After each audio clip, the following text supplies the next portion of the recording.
Selamat sore Pak. Sebelumnya, perkenalkan nama saya Disuruh Nugroho Soharjo. Saya di sini ingin mempresentasikan tentang infografis dari manajemen proyek tiga. Oke, yang pertama itu apa sih manajemen proyek TIK itu? Manajemen proyek TIK itu adalah proses perencanaan, perorganisasian, pelaksanaan, dan pengendalian proyek yang berkaitan dengan teknologi informasi seperti pengembangan perangkat lunak, jaringan, dan sistem informasi, dan infrastruktur digital. Lalu yang kedua, karakteristik proyek. Di sini saya membuat karakteristik proyek berdasarkan tiga aspek. Yang pertama itu sifat, kedua tujuan, dan ketiga sumber daya. Nah, proyek itu memiliki sifat yang sementara, memiliki tujuan itu untuk membangun sesuatu yang unik, dan sumber dayanya itu terbatas dan khusus dipilih secara langsung untuk mengerjakan proyek ini. Lalu untuk operasional, itu sifatnya berkelanjutan. Jadi dikerjakan secara terus-menerus hingga titik yang disepakati. Lalu untuk tujuannya itu menjalankan aktivitas rutin, itu berhubungan dengan sifatnya yang berkelanjutan. Lalu yang ketiga itu adalah sumber daya, digunakan terus-menerus sumber daya. Nah, contoh karakteristik proyek itu seperti kalau proyek itu contohnya adalah membangun rumah rumah makan misalkan. Kalau operasionalnya yaitu menjalankan rumah makannya. Contohnya dalam bidang TK adalah kalau proyek itu membangun sistem ERP. ERP. Kalau operasionalnya adalah menjalankan sistem ERP. Lalu yang ketiga, ada jenis organisasi proyek. Di sini saya membuat tiga jenis organisasi proyek.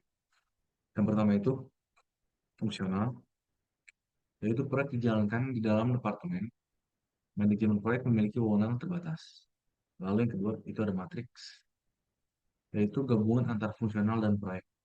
Wewenang dibagi antara manajer proyek dan manajer departemen. Lalu yang ketiga adalah proyek murni. Tim bekerja penuh di bawah manajemen proyek, fokus dan berfokus tinggi pada hasil proyeknya. Lalu yang keempat itu adalah proses manajemen proyek. Yang pertama itu adalah initiating atau inisiasi, yaitu menentukan tujuan dan ruang lingkup proyeknya. Lalu yang kedua itu ada planning atau perencanaan, yaitu seperti menyusun jadwal, anggaran, resiko dan sumber daya. Lalu yang ketiga itu ada executing atau pelaksanaan, yaitu menjalankan rencana dan mengkoordinasikan tim. Lalu yang keempat itu ada monitoring dan controlling, yaitu adalah pemantauan dan pengendalian, yaitu mengevaluasi progres dan melakukan koreksi terhadap anggota tim.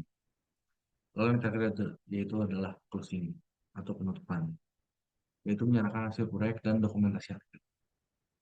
Lalu di sini terdapat sertifikasi yang bisa diambil untuk untuk manajemen proyek TK.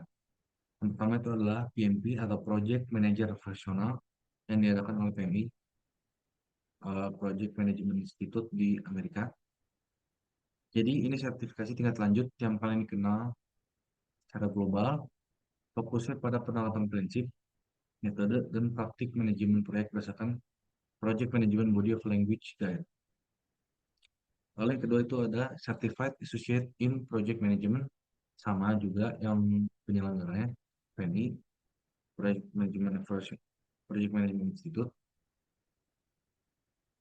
Nah, jadi sertifikasi ini adalah sertifikasi dasar bagi pemula yang baru terjun ke dunia manajemen proyek untuk menguji pemahaman konsep dari PMI Book Guide.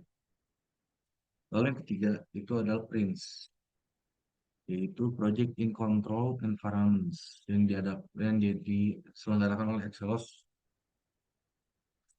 Jadi PRINCE ini itu merupakan metode manajemen proyek berbasis proses yang populer di Eropa, menekankan pada struktur, kontrol, dan dokumentasi dalam setiap tahapan proyek.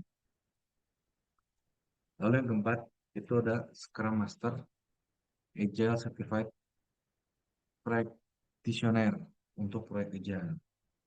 Nah, ini yang ngadain itu beragam, mulai dari PMI juga tadi bisa, PMI juga ngadain. Nah, deskripsinya adalah sertifikasi yang fokus pada pendekatan agile dan Scrum, cocok untuk proyek teknologi informasi dan pengembangan perangkat lunak. Lalu yang terakhir itu adalah Computing Technology Industry Association Project Plus.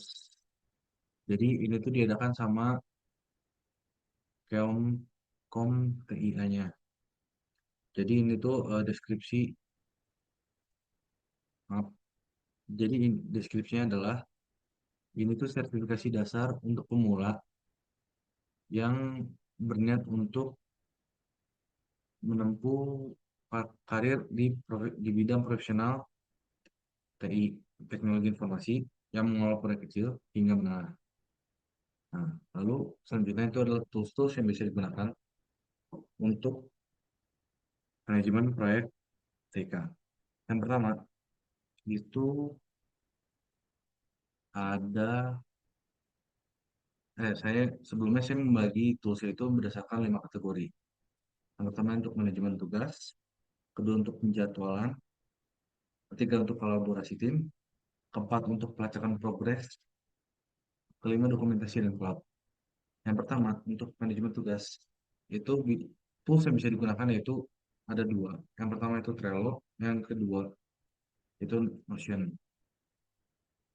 Kedua penjadwalan itu umumnya tools yang biasa saya gunakan atau umum digunakan itu Google Calendar biasanya. Lalu yang ketiga, nah ini tadi sebelumnya untuk Google Calendar tuh jadi bisa invite orang. Jadi misalkan di kalendernya itu terdapat notifikasi kalau kita hari ini ada rapat atau apa itu bisa ternotif juga di orang lain selama dia diundang bergabung untuk masuk di proyeknya. Lalu yang ketiga itu kolaborasi tim itu umumnya menggunakan Microsoft Teams. Saya pun diajarkan menggunakan Microsoft Teams selama perkuliahan di Telkom. Lalu yang keempat, pelacakan progres itu juga bisa menggunakan Trello dan Notion juga. Jadi pada dasarnya ini, Trello dan Notion ini sebenarnya multifungsi.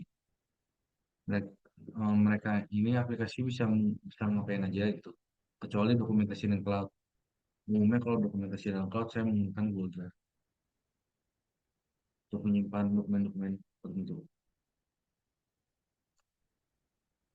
Sekian dari tugas infografis manajemen proyek TK. Terima kasih.